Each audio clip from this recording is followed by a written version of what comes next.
Bonsoir mesdames, messieurs et bienvenue à Perspective. Benoît XVI est donc aujourd'hui à Cuba. Il a présidé la messe hier soir à Santiago de Cuba en la fête de l'Annonciation pour célébrer le 4e centenaire de la retrouvaille de l'image de la Vierge de la Charité del Cobre. C'est la même joie qu'au Mexique qui anime les milliers de fidèles venus à pied participer à cette messe. Monseigneur Garcia Ibanez, archevêque de Santiago, qui est la deuxième ville de Cuba et a plus de 1 million d'habitants, a souligné dans son mot d'accueil la joie des Cubains, peuple métis, qui ont tous participé à cet événement. Ils veulent montrer leur affection au pape et écouter son message en cette année jubilaire. Monseigneur Ibanez a évoqué la violence entre Cubains et lancé un appel à dépasser les barrières. Monseigneur Ibanez a expliqué que cette statuette de la Vierge rassemble des croyants et incroyants depuis 400 ans devant cette image de la Vierge. Aidez-nous, Saint-Père, pour que notre peuple n'ait pas peur de retrouver Jésus à travers Marie et de trouver des solutions pour la réconciliation, a-t-il conclu. Et dans son homélie, le pape a rappelé que Marie est l'image et le modèle de l'Église.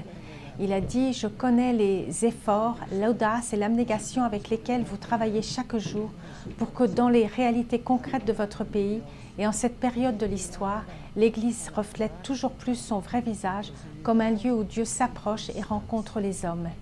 L'Église, corps vivant du Christ, a la mission de prolonger sur la terre la présence salvatrice de Dieu, d'ouvrir le monde à quelque chose de plus grand que lui-même, l'amour et la lumière de Dieu. » Et Benoît XVI a encouragé les fidèles cubains à semer la parole de Dieu. Il a conclu en lançant un appel.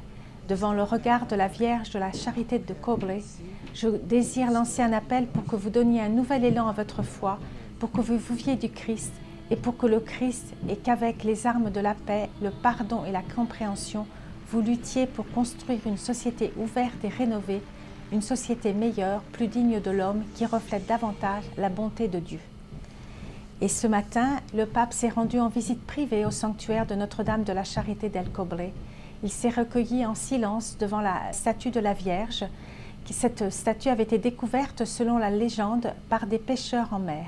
C'est le pape Benoît XV, en 1916, qui a déclaré la Vierge du Cobre patronne de Cuba. Cette statue porte une robe dorée avec les armoiries de Cuba et a été couronnée par Jean-Paul II lors de sa visite en 1998. Sous cette statue se trouve parmi les ex-voto la médaille du premier Nobel de la littérature de l'écrivain Ernest Hemingway pour son livre « Le vieil homme et la mer », car c'est le peuple cubain qui a inspiré ce livre. Après avoir prié, le pape s'est adressé dehors aux quelques personnes présentes, leur disant qu'il est venu en pèlerin dans ce sanctuaire cadeau du ciel pour les Cubains et qu'il a confié à la Vierge Marie l'avenir de Cuba et a intercédé pour ceux qui souffrent, pour les jeunes et aussi pour Haïti qui est proche de Cuba. Et donc Benoît XVI continue sa visite en allant à La Havane, la capitale de Cuba. Il a rendu une visite de courtoisie au président Raúl Castro et au gouvernement.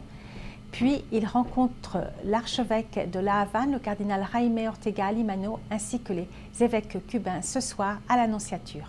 Et demain matin, mercredi 28 mars, il célébrera une grande messe sur la place José Martí à 9h50, ce qui conclura cette visite.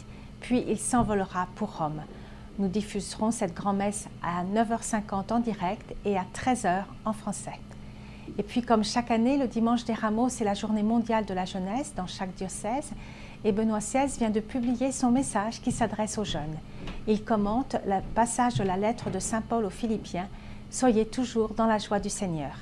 La joie est toujours au rendez-vous des JMJ.